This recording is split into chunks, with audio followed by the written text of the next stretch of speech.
एक आदमी ने एक कार्टन उठाया, खोला तो उसमें सिर्फ धूप के चश्मे थे। यह चीज न खाई जा सकती थी न पी जा सकती थी, इसलिए उसने सिर्फ एक रख लिया और बाकी सब कूड़ेदान में फेंक दिए। निराश होकर वह सड़क पर चलने लगा। जैसे ही उसने चश्मा पहना, सड़क धूसर सफेद हो गई।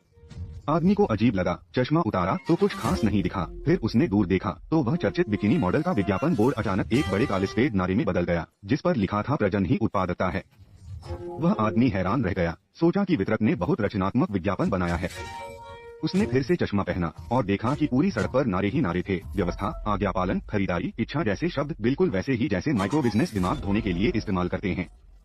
अखबार की दुकान की सभी किताबें और लेख भी ऐसे ही थे। चश्मा उतारते ही सब कुछ वापस सामान्य हो गया। सूट पहने एक आदमी ने देखा कि उसका चेहरा पीला पड़ गया है और चिंतित होकर बहुत कुछ पूछने लगा। लेकिन जब दाईगे ने ऊपर देखा तो उसे संत की स्क्रीन दिखाई दी। सामने कोई सूट वाला आदमी नहीं था, बल्कि एक भयानक मानवाकार राक्षस था। और भी अजीब बात यह थी कि वह आदमी जिस सुंदर महिला से अखबार खरीद रहा था, वह भी नारों वाला सफेद कागज था। दाईगे तुरंत किताबों की दुकान से बाहर भागा और दुनिया को फिर से देखने लगा। तब उसे पता चला कि वास्तव में कितने सारे राक्षस हैं। वे लोगों के बीच घुल मिल गए हैं, सामान्य मनुष्यों की तरह बातचीत करते हैं, खेल खेलते हैं, टोनी सर की एक पर एक सेवा का आनंद लेते हैं, एक के बाद एक उच्च स्तरीय लग्जरी सामान खरीदते हैं या राष्ट्रपति के रूप में टीवी पर भाषण देते हैं। केवल निचले स्तर के काम करने वाले ही सामान्य मनुष्य हैं। दाईगे ने सोचा कि उसे कचरा बीनकर गुजारा करना पड़ रहा है, तो वह गुस्से में हंस पड़ा। उस जैसे निचले स्तर के व्यक्ति को राक्षस शायद नजर भी नहीं डालेंगे। अगले ही पल एक मिंक कोट पहने बूढ़ी औरत उससे टकरा गई, माफी तक नहीं कही, बल्कि दाईगे को रास्ता रोकने का आरोप लगाया, जिससे दाईगे का गुस्सा और बढ़ गया। यह बदसूरत बड़ी आंखों वाला राक्षस तो प्रकृति के नियमों के विरुद्ध है। यह ध्यान रखो कि यह पृथ्वी है, उनकी दुष्टता करने की जगह नहीं।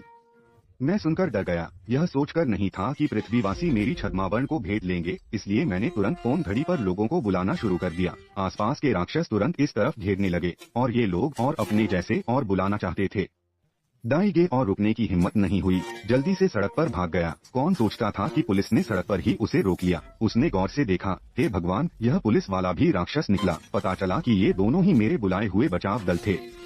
देखकर कि सामने वाले का इरादा अच्छा नहीं है, दाईगे ने तुरंत एक सेट डोंगदा मेंटिस कुंफू का प्रयोग किया। साधारण 2-3 मार से उसे जमीन पर गिरा दिया। पीछे वाला जो छिपकर हमला करना चाहता था, उसे भी सचेत होकर दाईगे ने वहीं ढेर कर दिया। यह सोचा नहीं था कि ये राक्षस लहर दर लहर आते जा रहे हैं। लगता है मौसम बदलने वाला है। दाईगे ने बिना हिचकिचाहट पुलिस गाड़ी से गन उठा ली। जब तक वे अजय नहीं हैं, तब तक डरने की कोई बात नहीं। लेकिन जब वह बैंक पहुंचा, तो उसने और भी राक्षस देखे। अरे बाप रे, सब पैसे जमा करने आए थे। इन लोगों ने कितनी दौलत लूट ली होगी।